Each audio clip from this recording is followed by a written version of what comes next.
Phone చేస్తుండు మా తాత, గా సినిమాకి తీసుకపో అని. తాత ఏడున్నావే? ఓ తాత కనబడుతుంది, వచ్చిండు తాత. అసలు ఎప్పుడు గే సినిమాకి కూడా తీసుకుపోమని అడగడు, కానీ ఒక సినిమాకి తీసుకుపోమని మాత్రం అడుగుతుండు తాత. అయితే అప్పటి సార్ చూస్తాను, ఈ గొట్టం దొరుకుతలేదు నాకు. వచ్చింది తాత. ఇక అయితే వీళ్ళు అందరినీ పిలుస్తాను, మరి నన్ను మర్చిపోయినవా ఏం కానీ నేను అనుకుంటాను. ఫస్ట్ మనకు గెస్ట్ వచ్చిండ్రు కదా, జరంతా మళ్ళీ ఫీల్ అవుతారు. సార్ నమస్తే, అందరికి నమస్తే. నేను జర పల్లెటూరు నుంచి వచ్చినా కాబట్టి ఏమన్నా పొరపాట్లు కనుక విసిగితే ఏమనుకోకూడదు. ఎందుకంటే ఈసారి ప్రోగ్రామ్ ఖర్చుడు కొత్త, నేను ఎప్పుడు రాలే. కాకపోతే ఎందుకు వచ్చినానంటే ఈ సైన్మకు మాత్రం నన్ను ఖచ్చితంగా తీసుకుపోవాలి. దేనికి తాత? అదంతా స్పెషల్ ఏముంది, చాలా సినిమాలు అదే మా కోతలగూడెం కూరగాయలు నటించిన వాళ్ళు శామంతి, వాడు తిరుపతి గాడు ముత్యాల గాడు ఎవరనుకుంటాను, మా కోతలగూడెం కూరగాయలేనే.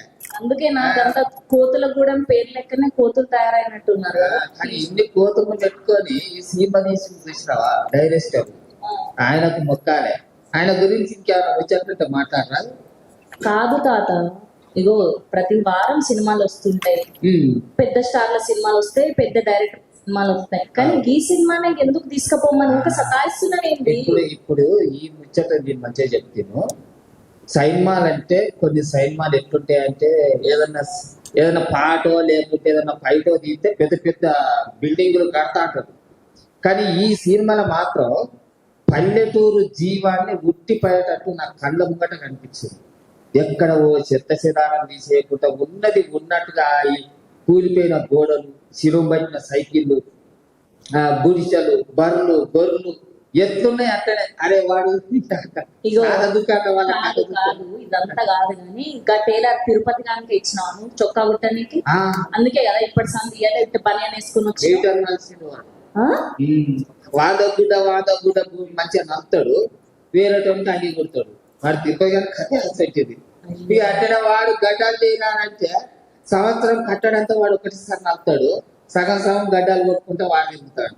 ఇక సైన్మాలలో మంచి శాంతి వచ్చింది కదా, బిడ్డలు చల్లగా బతకాలి, ఉండాలి బిడ్డ మీరు చల్లగా ఉండదు. సరే తాత, ఇంత చెప్పినావు కాబట్టి ఖచ్చితంగా సినిమాకి తీసుకుపోతాను. ఖచ్చితంగా తీసుకుపోవాలి, లేకుంటే నీ దవడలు దగ్గర పడుతుంది. మరి ఖచ్చితంగా తాత తీసుకుపోతా.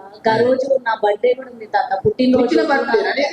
శుభాకాంక్షలు ముందని ముందు పుట్టినరోజు గట్ల తీసుకురాడు. చాక్లెట్లా నువ్వే కొని పెట్టాలి తాత, నువ్వు తీసుకొస్తా. మళ్ళీ నన్ను పైసలు అడగదు, ఎందుకంటే ఈ సినిమాకు మాత్రం నన్ను ఖచ్చితంగా తీసుకోపో. సరే తాత, నువ్వు ఎక్కువ మాట్లాడి అలసిపోయినావు, జర్రంతా నీళ్ళు తాగా. ఉక్కు ఏందనుకుంటానో మంచి గచ్చి పిండవు. పల్లెటూరు నుంచి వచ్చిన వాళ్ళు ఎవరైనా ఉన్నట్లే అంటే వసతి లెక్క వదులుతూనే ఉంటారు.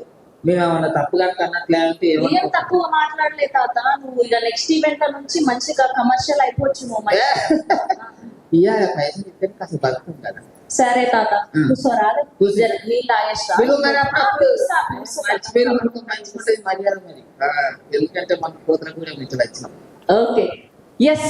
సో ఇప్పుడు టీజర్ చూసాం, అండ్ ఇప్పుడు ఒక అద్భుతమైన పాట లిరికల్ వీడియో చూద్దాం. Here we go. సింతలేని సిపాయిలు lyrical video on screen please.